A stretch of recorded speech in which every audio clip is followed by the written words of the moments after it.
Halo, halo, apa kabar Anda semua? Assalamualaikum warahmatullahi wabarakatuh. Kita ketemu di hari kedua pekan ini ya, hari Selasa ini tanggal 6 Juni 2023. Ini bertepatan dengan hari lahirnya Bung Karno, ya Mbak Agi ya.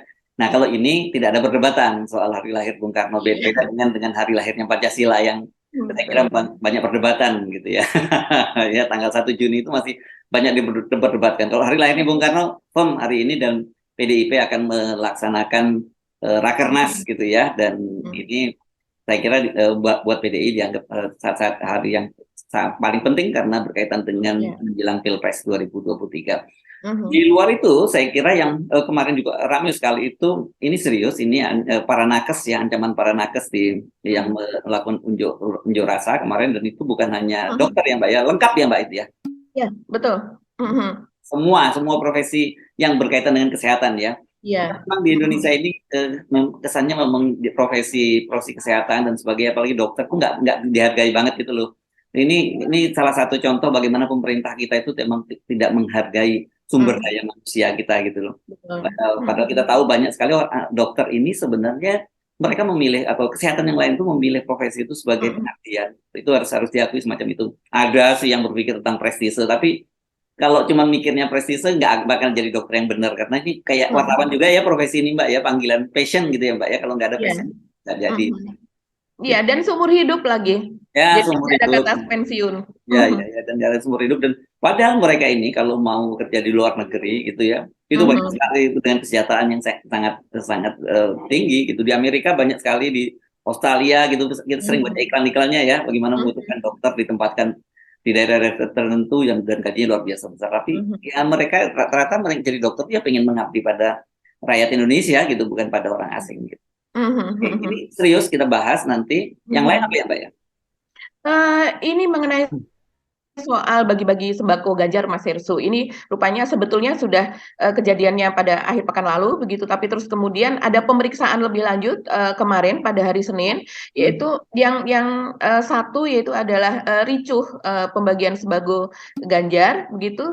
Ini terjadinya di Lampung, kedua-duanya di Lampung, dan kemudian satu lagi adalah adanya apa deklarasi dari relawan Ganjar di sana, tapi ini yang dilakukan di sebuah SD dan melibatkan anak-anak SD beserta dengan guru setempat Oh ya, begitu. yang kan bagi sembako itu kalau nggak seingat saya di Lampung Utara, yang soal Mhm. deklarasi ini di Lampung Selatan Lampung ya. Selatan, Itu malah sebelumnya betul. kalau nggak salah itu di Banten ya, deklarasi sempat atau ketemu relawan itu di halaman masjid ya, di Betul, ya.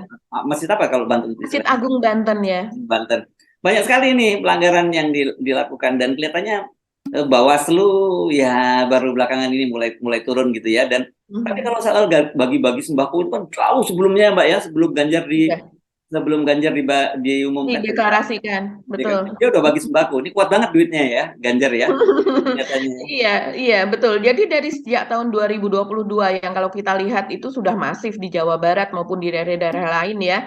Dan Sampai kemudian Kalimantan saya lihat dia dua. betul, betul, Kalimantan, Sulawesi dan sebagainya. Cuman karena kalau memang berdasarkan pemetaan Ganjar ini kan masih sangat lemah untuk di Jawa Barat begitu. Jadi juga di Banten begitu ya. Jadi memang pembagian di daerah-daerah yang dirasa dia masih membutuhkan suara itu memang lebih masif lagi. Kalau di Jawa Barat tuh hampir setiap kota Mas Ersu itu Ya, dilakukan dari sejak tahun lalu gitu. oke. Nah, di luar itu saya kira juga yang ramai itu soal milih cawapres. Ternyata milih calon presiden itu lebih gampang daripada milih cawapres ya, Mbak. Prabowo udah langsung, Anies itu juga langsung sepakat semua. Ya Ganjar itu karena keputusan Ibu Megawati juga langsung disetujui oleh yang lain, oleh PDIP, nggak boleh nggak setuju gitu. Tapi begitu cawapres bingung sendiri nih kebanyakan ya.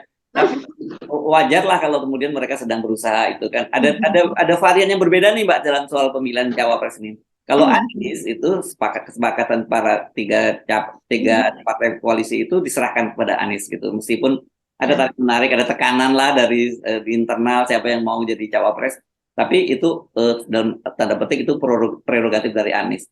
Kalau Ganjar Pranowo itu prerogatifnya Ibu Megawati. Pokoknya nggak boleh yang semua. Kalau Ganjar Pranowo juga tukang nurut, ini perjodohan lah ya, Siti Nurbaya cara modern gitulah kira-kira ya. Tapi masa iya dia Datuk Maringgih ya.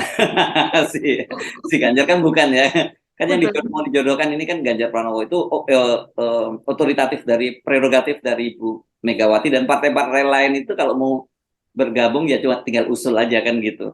Nah, yang paling Mhm, lucu saya kira di Pak Prabowo, karena mhm. menurut kita kutip dari dari Ahmad Muzani bahwa siapa calon wakil presiden dari Pak Prabowo itu akan dikonsultasikan ke Pak Jokowi. Emang Pak Jokowi siapa ya posisinya kalau dikonsultasikan? Ini lucu banget ini menurut saya. Lucu, Pak lucu Prabowo dan nih, absurd ya. iya, sebagai partai apa pemenang nomor 2 lah ya, Iya. partainya begitu masa harus konsultasi dengan Pak Jokowi, kayak PAN aja, kan Oh, sana. kalau PAN enggak, Mbak, beda. Kalau PAN calon presidennya yang ikut Pak Jokowi, kalau cawapresnya siapapun presidennya itu Erick Thohir yang harus jadi cawapresnya. Bedanya Iya, di situ. tapi kan sama-sama tergantung kepada Pak Jokowi sepertinya, Yes, menggantungkan oke. diri begitu, jadi Aja nggak kalau PAN, pede.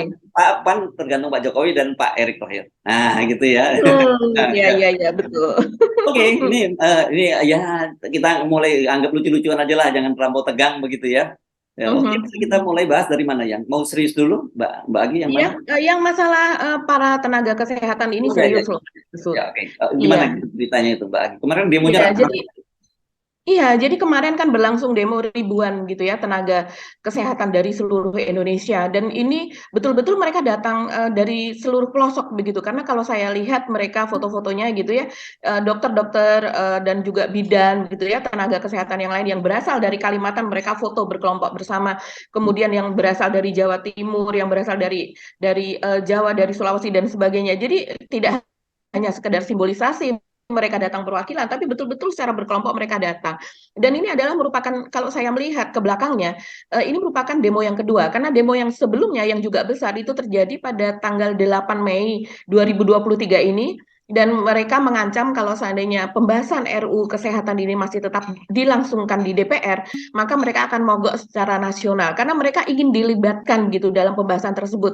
Mereka merasa kecewa dan marah karena yang dibahas kan mereka begitu di dalam RUU Kesehatan itu ada sekian persen pembahasannya adalah soal nasib masa depan dari para tenaga kesehatan ini dan tentunya kesehatan ini tentu tidak akan berlangsung begitu ya Mas Restu kalau seandainya tidak ada apa pengabdian daripada para tenaga kesehatan dan yang saya lihat sih dari organisasi profesi itu setidaknya ada 5 yaitu dari IDI, Hmm. Ikatan Dokter Indonesia, dari PDGI, ya Persatuan Dokter Gigi Indonesia, kemudian dari organisasi apoteker, kemudian dari organisasi perawat, dan juga organisasi profesi dari bidan. Ya. Dan Lengkap lengkap yang ya semua ini ya, berarti ya semua lengkap. organisasi kesehatan ya. Ya. Iya, betul, semua organisasi kesehatan dan kemudian juga secara organisatoris gitu ya. Setahu saya ini dulu juga didukung kuat dari PB Muhammadiyah yang menolak RUU Kesehatan ini dan kemudian dari YLKI dan masih banyak lagi sih kalau LSM atau organisasi yang di luar dari profesi kedokteran yang ikut mendukung mereka karena melihat memang ini akan menjadi ancaman dari para tenaga kesehatan ini ke depannya begitu Mas Irsu. Kalau saya telusuri Mas Irsu, ini kenapa keberatannya mereka?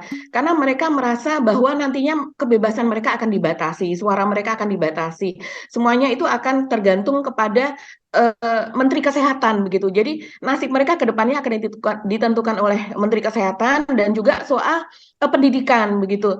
Pendidikannya nanti apa sebutan-sebutannya untuk pendidikan tersebut dan kemudian mereka nanti akan bekerja bagaimananya. Nah, salah satu yang mungkin krusial adalah bahwa organisasi profesi itu Mas Irsu nantinya akan misalnya untuk dokter hanya boleh ada satu organisasi profesi misalnya seperti itu mereka takutnya itu akan ada pembungkaman yang seperti itu padahal walaupun sama-sama dokter tapi kalau yang namanya dokter gigi namanya bahkan dokter misalnya dokter forensik saja ada organisasinya kan Mas Irsu misalnya masing-masing dokter spesialis itu mereka memiliki cabang-cabangnya ada organisasi-organisasinya karena memang uh, mereka akan memiliki visi misi yang agak berbeda dengan teman-temannya walaupun sama-sama dokter begitu. Nah, itulah yang mereka khawatirkan ke depannya akan ada pemangkasan dari organisasi dan kemudian juga dari segi apa keselamatan mereka dalam bekerja. Misalnya mereka nanti akan mudah untuk dituntut begitu keselamatan kerjanya tanpa sepertinya kalau yang saya tengarai itu nanti masyarakat tidak bisa menuntut rumah sakit, tapi yang disasar adalah hanya dokternya. Padahal kalau seandainya terjadi Oh, ini betul-betul malpraktek atau udah apa itu kan, kapitalis betul ini ya. Jadi iya betul. Jadi nantinya kan itu pasti ada campur tangan atau kebijakan rumah sakit yang akan mempengaruhi kebijakan dari dokter yang bersangkutan. Itu antara lain yang mereka tentang. Masih banyak lagi sebetulnya pasal-pasal di dalamnya. ya, ya.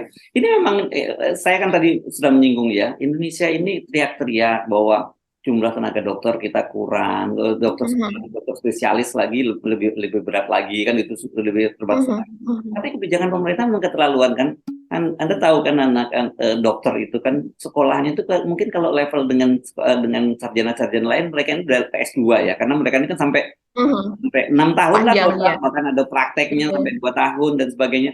Ya. Tapi begitu lulus, gaji Mhm. mereka ini gajinya masih BPJS loh. Itu Iya. Anda bandingkan deh nanti anak-anak yang baru lulus fakultas kedokteran yang belum belum Mhm, belum spesialis dibandingkan dengan lulusan perguruan tinggi yang lain gitu, fakultas-fakultas lain mhm. gajinya itu jauh lebih kecil dibandingkan, dan Iya. mereka terpaksa akhirnya ngobek di berbagai banyak rumah sakit gitu ya.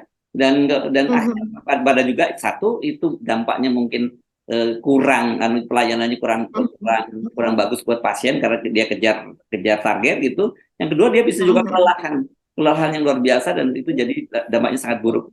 Beda dengan saya lihat mhm, di Malaysia ya, itu dokter-dokter itu cuma mhm, mereka berpraktek pada satu rumah sakit dan saya kira itu dijamin kesejahteraannya oleh oleh mhm, oleh pemerintah ya. Berikutnya mhm, kalau soal mhm. keluhan misalnya keluhan soal dokter spesialis. Untuk jadi dokter spesialis itu, Mbak, itu satu mahal dan kedua mereka itu Betul. kerja nggak digaji gitu. Padahal panjang sekali loh. Mereka ini Mhm, rata-rata sekitar 4 sampai 5 tahun gitu untuk sekolah dan itu nggak mhm, digaji. Jadi betul-betul harus. Nah, di mhm, situ sebenarnya yang jadi soal sehingga banyak sekali anak-anak yang dari keluarga tidak mampu gitu ya, itu bisa dia menyelesaikan S1-nya mhm, sarjana bukan S1 kedokteran. Kalau kalau dokter itu kan ada sarjana kedokteran dan kemudian dia resmi betul. setelah koas itu dia jadi dokter gitu. Bisa mereka Mhm, menyelesaikan itu. Tapi begitu giliran dia masuk ke mana mhm. spesialis, Spesialis ya. nggak bisa mereka ini. Bukan bukan bukan hanya persoalan pendidikan spesialisnya mahal, tapi mereka ini kan Mhm, rata-rata usia juga udah mulai nikah, ada yang mau menikah dan mhm, sebagainya dan mhm, kemudian tidak punya gaji. Bayangkan kalau tidak punya penghasilan selama 5 tahun dan mereka menikah gitu kan bagaimana? Jadi mhm, banyak yang lebih lebih memilih kalau gitu nggak usah spesialis ya, karena nggak punya duit dan mereka harus kerja harus disupport oleh keluarganya untuk mhm, biaya hidup selama 5 tahun itu. mhm, Belum mhm. lagi bullyingnya. Wah, itu kan terkenal sekali, Mbak, di Betul. para senior-senior ini. Saya Mhm, merasa, saya tadi berpikir, ini profesi ini kan selama ini kita anggap terhormat ya. Kenapa kok terjadi bullyingnya luar biasa? Saya dengar mhm, dengar cerita gitu ada seorang, kebetulan ini seorang politisi mhm, ya kebetulan dia ya. mhm, Nah, tapi kebetulan dia mhm. kaya raya gitu ya. Dia kaya raya, Iya. dia cerita kenapa nggak ambil spesialis.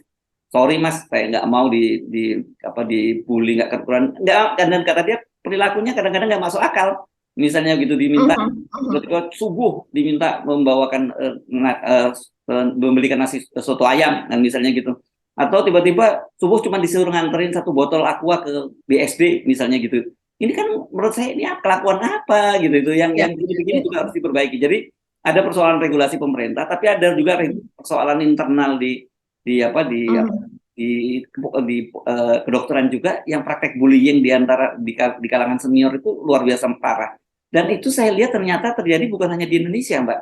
Saya pernah membaca juga di mhm, Australia itu bahkan sampai layanan seks mhm. itu terjadi, pernah kan rame skandal itu di sana. Juniornya diminta untuk melayani seks dari para seniornya. Saya bilang ini apa yang terjadi dengan dunia kedokteran kita itu? Luar biasa ya. Jadi ini bukannya itu yang diurusi, tapi malah justru mengurusi hal-hal yang Iya, sebenarnya iya. masih masih berlangsung yang menjadi hak dari para dokter ini. Ya, apalagi kalau sekarang dengan adanya rencana RUU Kesehatan ini, Mas Hersu yang masih dibahas dan sepertinya ini sudah terburu-buru begitu ya, seperti halnya Omnibus Law yang sebelumnya, mereka para tenaga kesehatan ini kan mengkhawatirkan bahwa itu nantinya akan disahkan begitu ya, secara diam-diam tanpa melibatkan mereka begitu dalam pembahasan itu yang dikhawatirkan kan itu. Padahal isinya adalah membahas soal masa depan nasib dari para tenaga kesehatan ini. Nah, kalau apalagi mendengarkan apa yang Mas Hersu paparkan tadi, ini kalau saya cari gini di Google ya, Indonesia itu masih kekurangan dokter. Bahkan untuk spesialis kita masih kurang 30.000 dokter spesialis. Hmm. Ini data dari ugm.ac.id ini pada 9 April 2023. Jadi rasionya itu targetnya seharusnya 0,28, yaitu sekitar hampir 0,3 berbanding 1.000 warga negara begitu. Nah, ini kita masih kalau dengan jumlah penduduk Indonesia yang saat ini sekitar 275 juta, itu kita masih kekurangan 30.000 tenaga dokter spesialis. Ini luar biasa. Dan kalau di ASEAN sendiri, kita rasionya jumlah kekurangan dokter itu tadi, Mas Hersu, itu rasionya untuk dokter bukan spesialis ya, dokter umum, itu kita terendah ketiga di ASEAN. Oh, Bayangkan, ya, ya, ya. terendah ketiga di ASEAN. Jadi kita sama levelnya di atas siapa cuman Mbak kalau di ASEAN itu? Kalau di ASEAN ini saya buka dulu ya karena saya baru melihat ini. Ini datanya ya menurut WHO maka seharusnya kita tuh perbandingannya 0,47.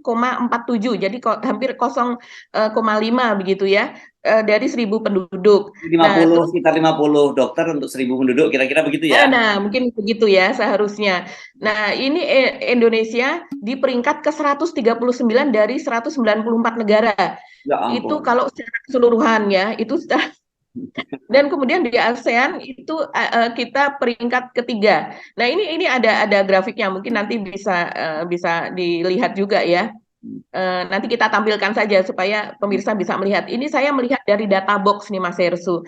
Jadi memang ini luar biasa ya sebetulnya. Harusnya yang dikonsentrasikan adalah yang dibicarakan adalah soal masalah pendidikan, yaitu Yes, ya, ya, jaga ditambahnya kesejahteraan mereka gitu ya, karena fakultas kedokteran. Betul. Ya, dari nol sampai mereka sudah menjadi dokter dan subdokter spesialis, yaitu seperti dibukanya fakultas-fakultas kedokteran gitu yang merata di seluruh tanah air begitu kan. Biasanya kalau kedokteran ini kan berinduk dulu misalnya UI dia mengasuh kepada universitas mana yang akan membuka fakultas kedokteran, dan kemudian juga dia harus ada rumah sakit besar sebagai tempat prakteknya dan sebagainya.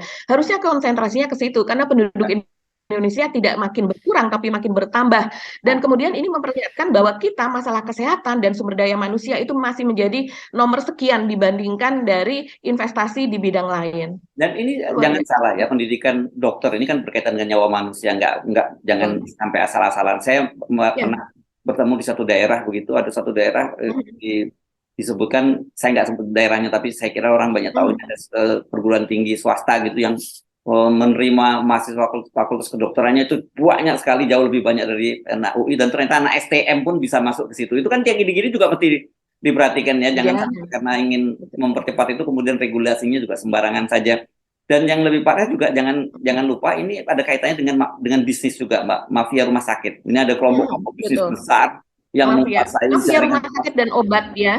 jaringan rumah sakit dan obat, dan dia juga ingin menguasai jaringan pendidikan dokternya juga gitu. Makanya dia Ya, ada betul. satu kampus yang saya nggak perlu sebutkan namanya juga, sudah berusaha berkali-kali dia merayu sana sini untuk supaya mereka bisa membuat pendidikan dokter spesialis, masih ditolak gitu, karena memang dikhawatirkan ini nanti dia jadi industri. Itu juga harus hati-hati juga kan gitu ya, karena nanti dia menguasai hulu sampai hilir, dari obat, rumah sakit sampai Betul. dokter. Itu juga berbahaya sekali. Itu memang profesi ini saya kira harus betul-betul serius ditangani oleh pemerintah. Jangan dianggap remeh ini, unjuk rasa semacam ini, karena ini berkaitan nyawa manusia dan juga ini perkembangan generasi kita yang akan datang. Karena kesehatan masyarakat itu kan berkaitan dengan juga sumber daya manusia kita yang akan datang kan. Ya. Iya. Dan kemudian dari demo kemarin, kalau kita melihat dari spanduk-spanduk dan dari beberapa wawancara yang dilakukan, Mas Hersu, ini mereka memang bersungguh-sungguh loh, karena mereka tidak hanya mengatasnamakan dokter, tapi ini sudah membawa nama organisasi, yang artinya organisasi tersebut juga berhadapan-hadapan dengan pemerintah, dengan kebijakan pemerintah, berhadapan dengan DPR. Mereka sudah berani, bahkan pengurusnya juga turun, dan mereka mengancam akan mogok nasional, yang artinya akan menghentikan pelayanan. Ya, Kalau ini kayak di seandainya Inggris ya, pernah terjadi ya. belum lama ini Iya, ini bisa bisa betul-betul kolaps begitu ya. Ini bukan berarti bahwa mereka, oh dokter kok, terus kemudian mereka ini kan tugasnya banyak lebih kepada sosial dan sebagainya. Mereka apapun yang terjadi harus menyelamatkan nyawa. Tapi kita juga harus melihat ini dari konteks bahwa mereka sudah melakukan protes ini jauh-jauh hari, bukan sekejap begitu saja kemudian menghentikan pelayanan, tapi mereka sudah memberikan peringatan-peringatan dan sampai sejauh ini kalau berdasarkan yang mereka katakan itu bahwa pemerintah tidak peduli terhadap hal ini, walaupun sudah diprotes, sudah didemo, tetap tidak peduli. Nah, ini kalau saya lihat Mas Ersu di negara-negara yang maju ya, profesi dokter, akuntan, lawyer itu kan eh, profesi yang pendapatannya tuh tinggi begitu, sehingga mereka sangat dihargai di masyarakat juga ada di level yang terhormat. Taruhlah di Amerika profesi dokter ini masih di level yang paling atas, sama dengan lawyer dan sebagainya kalau kita lihat. Itulah posisi makanya lawyer, kalau kita lawyer mungkin banyak yang kaya tapi profesi itu tidak cukup dihormati kalau di Indonesia ya, kacaunya di situ iya, ya. iya, betul, betul. Itulah makanya kalau film-film dari Hollywood gitu, kalau yang banyak mengikuti banyak sekali film tentang dokter, karena memang ini itu seperti Mas Heru katakan tadi banyak konflik, banyak intrik di dalamnya, karena banyak sekali industri yang memanfaatkan tenaga dokter itu untuk masuk untuk menguras ini. Tapi kalau seandainya undang-undangnya tepat, maka itu memang tenaga kesehatan ini akan membangun sebuah bangsa menjadi yang sangat baik sekali. Contohnya misalnya Jerman gitu kan, di Eropa dokter-dokter dari Jerman ini kan terkenal Mas Heru ya. Oh iya iya iya iya. Bagus apa? Iya, kita Nah, nah, juga nah, dari Indonesia banyak siswa yang belajar di sana. Nanti kalau pulang tinggal belajar penyakit tropis misalnya seperti itu kan. Tapi ya memang dokter ini memang profesi yang unik, profesi yang seumur hidup, yang layaknya ini memang dipikirkan betul-betul karena dan Indonesia tidak akan menjadi besar kalau seandainya kita tidak memiliki tenaga dokter yang profesional, memiliki pengabdian, tapi juga dihargai. jadi dan literasi publik juga tentang kesehatan itu penting, Mbak. Di Indonesia ini Mhm, mhm, ya, karena mungkin kebiasaan itu kalau ada dokter gitu yang memberi mhm, obat dan tidak segera sembuh itu dia dokternya nggak bagus gitu. Di sini maunya pasien itu datang langsung diberi obat yang langsung daftar obat keras gitu yang langsung iya. hajar Mhm, sembuh gitu. Anda tadi mhm, cerita Jerman ya, kebetulan kan saya mhm, punya keluarga juga yang tinggal di Jerman, dia cerita kalau di sana mhm. kalau flu itu mas ya cuman kita sama dokter suruh pulang lagi, suruh makan yang banyak, suruh istirahat yang banyak, dokternya nggak ngasih obat. Kalau di sini bisa ngamuk tuh pasiennya nggak dikasih obat sama dokter ini, dokter geblek ini, dia bisa pindah ke dokter lain yang kemudian memberi obat yang keras dan sembuh dan dia merasa ini dokter bagus gitu. Ini bahaya juga di Indonesia, literasinya masih rendah soal kesehatan itu ya. Iya, iya, iya, betul. Kembali ke Jerman, saya juga punya seorang teman di sana yang dia menceritakan dia hidup di sebuah kota begitu ya. Jadi betul-betul dia melahirkan di sana dan itu dari tahapan dari imunisasi dan sebagainya itu memang sudah tercatat. Jadi mereka menganggap bahwa satu kelahiran itu adalah investasi masa depan bagi negara Yes. tersebut.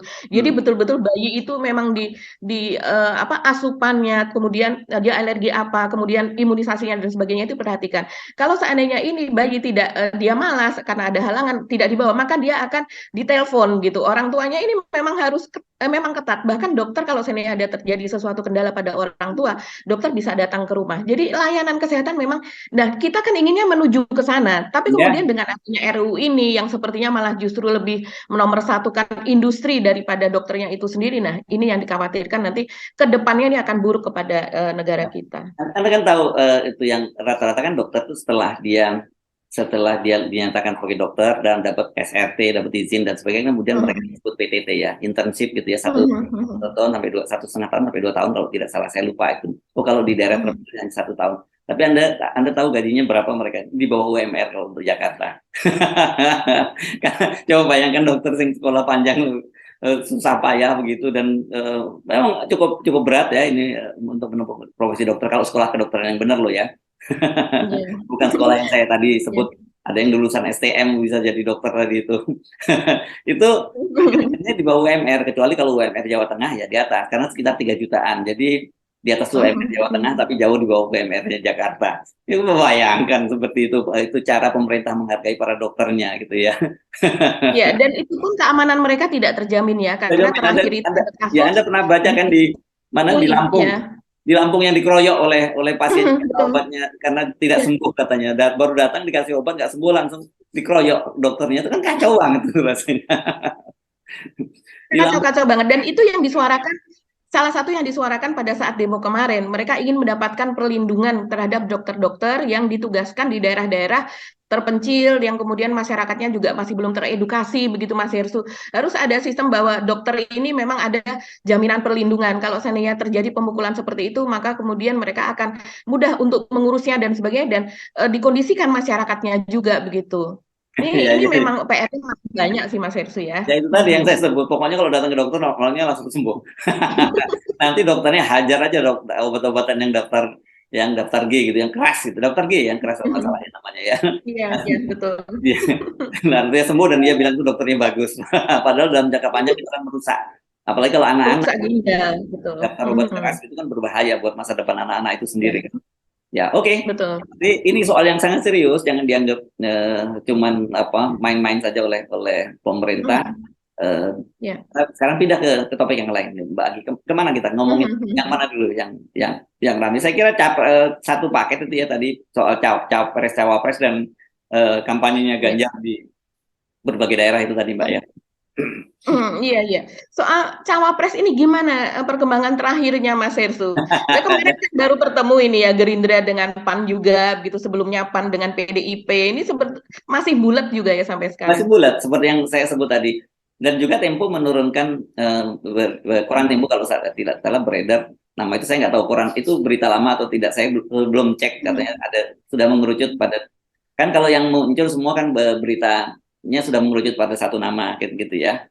Tapi Betul. kemudian juga ada versi bahwa ada dua nama.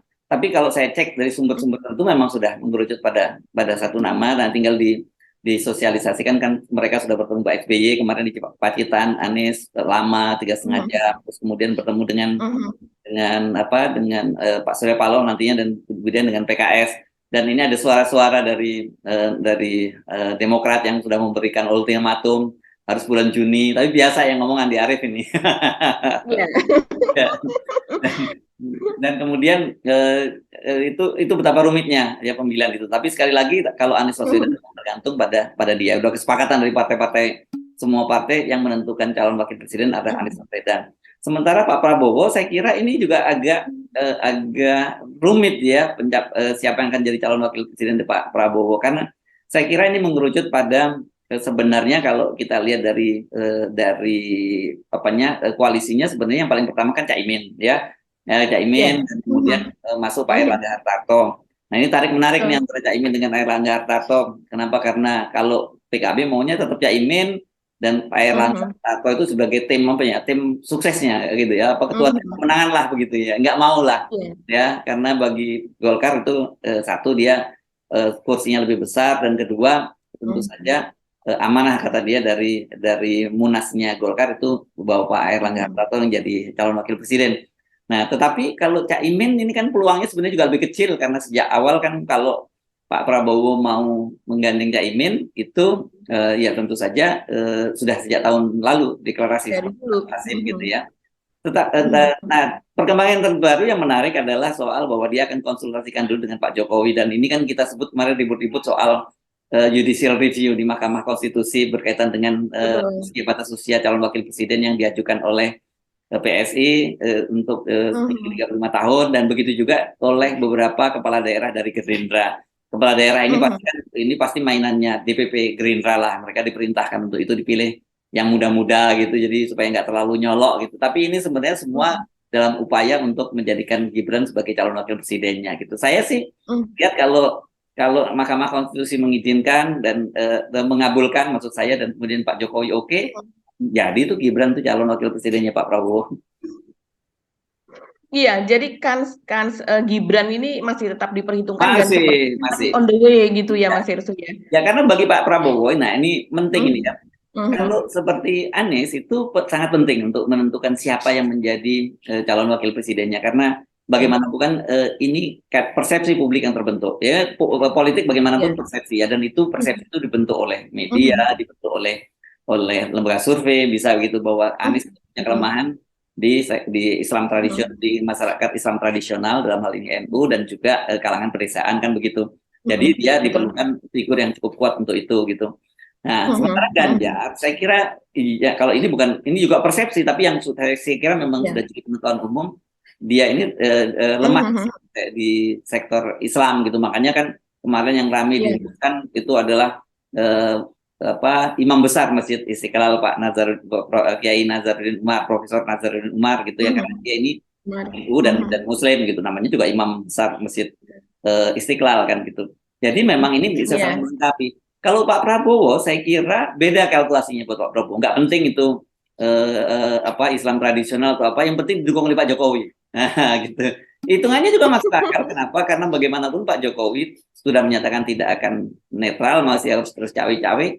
Dan jangan lupa bagaimanapun dia tetap seorang presiden. Itu yang dan semua mesin politik bisa digerakkan oleh Pak Jokowi. Ada sih yang akan balelo karena tahu Pak Jokowi sudah di ujung masa jabatan, tapi tetap saja efektif. Jadi masuk akal juga kalau pilihannya Pak Prabowo, nggak penting mau Erick Thohir mau apa kan gitu. Karena kalau PAN ini kan sekarang sedang jualan ke sana sini gitu ya, ke PDIP ketemu Megawati, tawarkan Erick Thohir, ketemu dengan kemarin level sekjen antara Suparno dengan Ahmad Muzani, sekjennya Gerindra, menawarkan Erick Thohir. Jadi beda-beda ini kepentingannya Mbak. Tapi yang jelas bahwa ternyata memilih calon wakil presiden lebih rumit daripada memilih calon presiden itu sendiri gitu ya.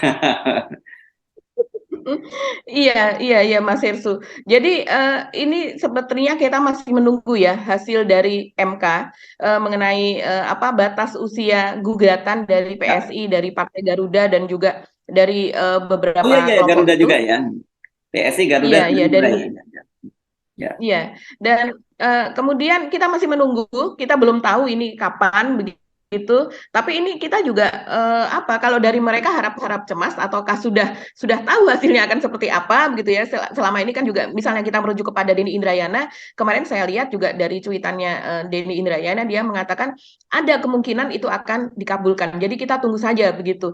Nah, ini tentu petanya akan berubah nanti ya, karena memang Pak Prabowo ini kalau dari internalnya Gerindra kan dari Pak Dasko misalnya, dia juga mengakui bahwa naiknya elektabilitas dari Pak Prabowo ini memang diakui berkat dari dukungan dari Pak Jokowi begitu. Jadi rupanya mereka pun mereka pun menyadari itu. Saya rasa setiap partai kan melakukan survei internal. Jadi apa yang beredar itu kan memang survei-survei yang secara umum, yang kalau saya lihat gitu, yang kita lihat ya Mas Ersu, itu adalah survei yang memang sudah dibiayai oleh partai tertentu atau oleh capres tertentu begitu kan. Karena misalnya ada satu survei begitu yang Pak Prabowo terus yang ada di atas, sementara pada waktu yang sama itu dari pihak lawan gitu Ganjar terus yang di atas. SMRC saya selalu Ganjar yang unggul gitu. Sekarang politik Pak Prabowo yang unggul. Jadi selain partai politik ada juga yang disewa oleh istana kan, selama ini kan begitu lembaga survei.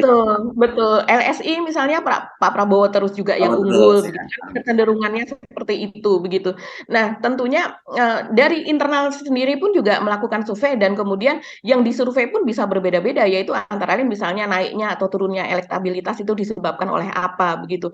Nah, kalau seandainya dari internalnya Gerindra, saya lihat kalau apa yang dikatakan dari para pemimpinnya dengan mengatakan bahwa mereka mengakui naiknya elektabilitas dari Pak Prabowo antara lain disebabkan oleh dukungan dari Pak Jokowi, ya tentunya mereka seperti yang kita ketahui Pak Prabowo juga melakukan PDKT kepada Gibran, tentunya masih wait and see, menunggu siapakah yang akan mendampingi Pak Prabowo, walaupun sudah disodorkan kemarin oleh PAN yaitu nama Pak Erick Thohir.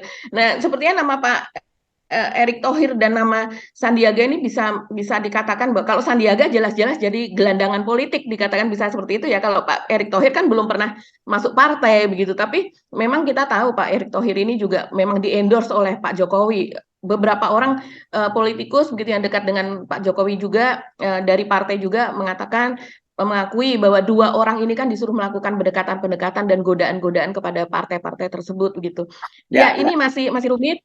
Kalau yang dari koalisi perubahan Mas Ersu, kalau kita melihat gestur dari Pak SBY ketika melepas Anies ketika di Pacitan, itu memang terlihat hangat ya. Di situ kan saya kira sih pilihannya ya buat Anies kelihatannya paling mungkin ya AHY, dengan pertimbangan itu saja. Satu kan bagaimanapun juga dia ini partai pendukung yang sudah menunjukkan loyalitasnya, artinya bersedia menderita karena tawaran-tawaran yang macam-macam ditolak dan konsekuensinya sangat berat.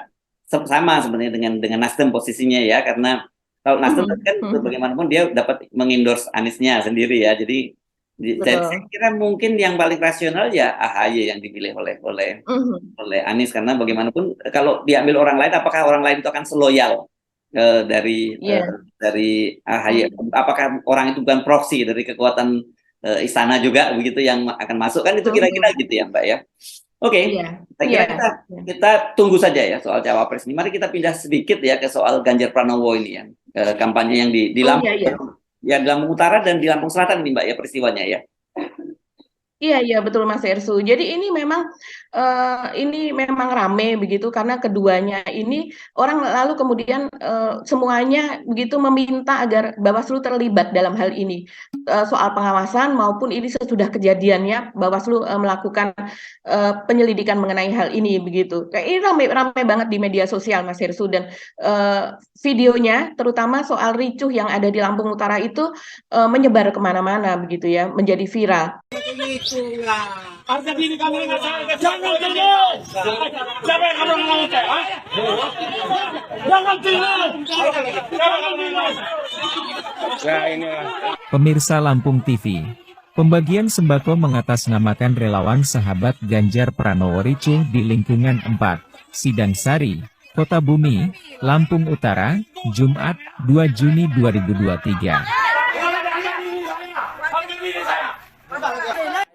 Warga merasa dibohongi karena menyatakan sudah ikut bergotong royong, tetapi tidak kebagian. Adu argumen, dorong-dorongan, dan pulang dengan kecewa pun mewarnai pembagian sembako tersebut. Apalagi sebagian warga melihat stok masih ada, tetapi disimpan kembali ke dalam mobil pengangkut. KTP-nya buat apa? Sembakonya dapat nggak? Enggak. Kecewa nggak? Sangat kecewa. Kecewa sama sebelum sukses sampai kecewa. Jadi itu sembako ditunjukin, itu Pak, ditunjukin dibawa lagi ke mobil. Jadi ngerasa dibohongin. Oleh siapa itu? Ya, Oleh panitia mana? panitia dari Pak Ganjar. Relawan? Lawan Ganjar Pranowo. Saya yang gotong royong warga sini nggak dapat, malah warga Jaya yang dapat, itu Marga Jaya. Jadi kita selaku warga kecewa nggak? Ya kecewa lah. Ketua DPC Saga Lampung Utara Ahmad Yoga Dian Andika mengatakan pembagian sembako tersebut merupakan program pusat. Ia mengakui kericuhan terjadi karena kurang koordinasi di lapangan. Ini ada yang luka-luka Pak, ada yang luka-luka. Ada yang luka-luka itu gimana itu? Kurang. Aduh. Bu, ada yang luka-luka Bu. Kami orang ini RT 3 Aduh. di LK4. Kenapa nggak ada yang ini? Jadi yang itu Harga diri kami jangan tidur. Siapa yang kamu ngomong teh? Jangan tidur. Jangan tidur. Nah, inilah. Waduh di mana?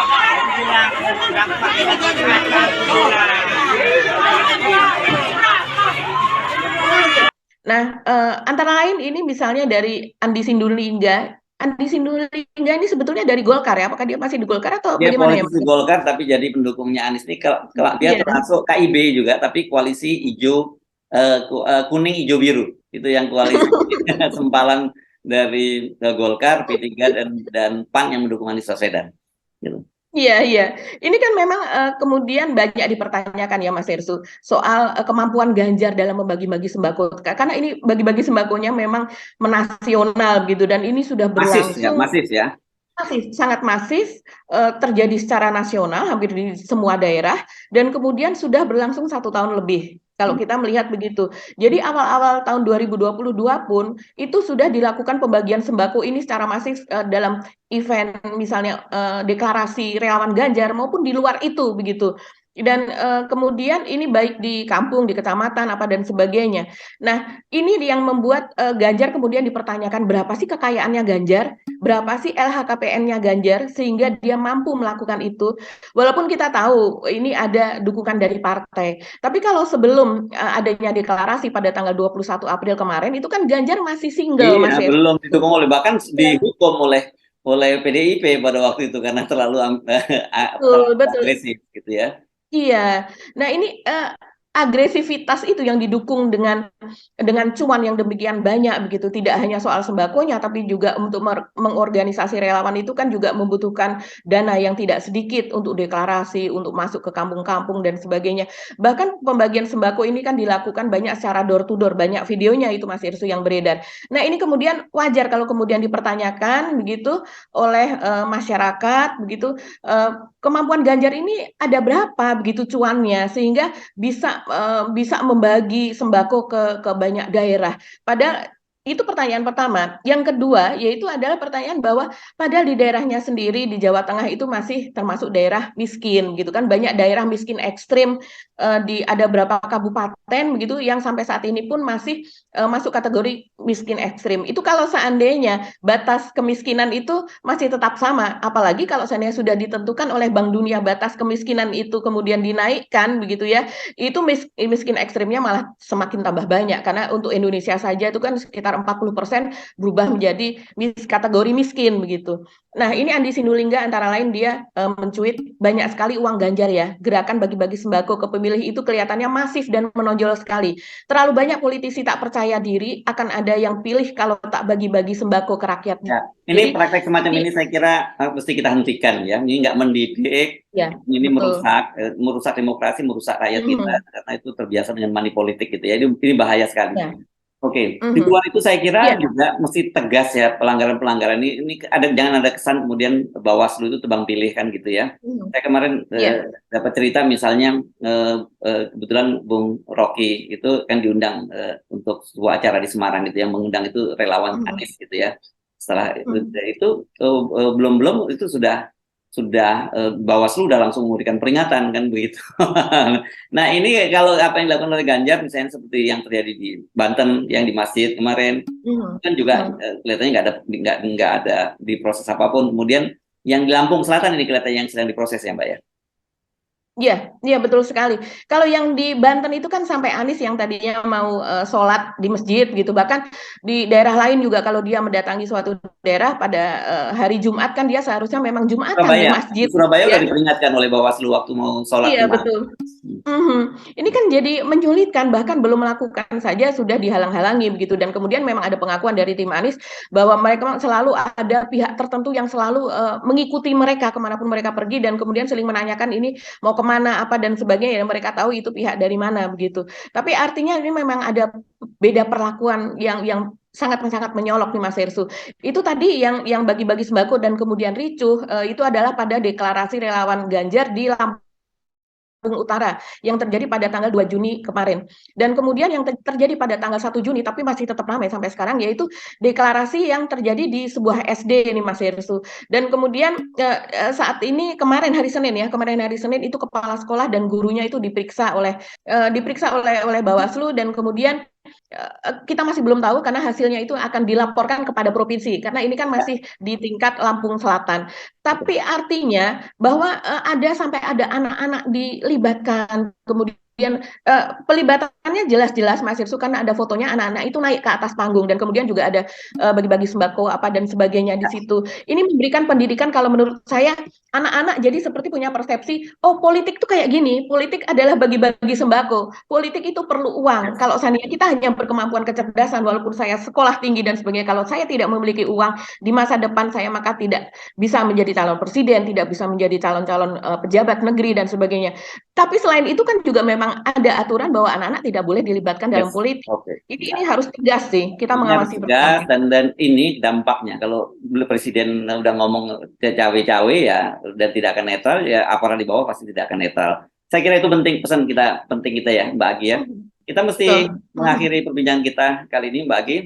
Kita mesti pamit. Saya Sebenarnya Arif. Dan saya Gibeta, terima kasih atas perhatian Anda. Tetap salam 0%. Wassalamualaikum warahmatullahi wabarakatuh.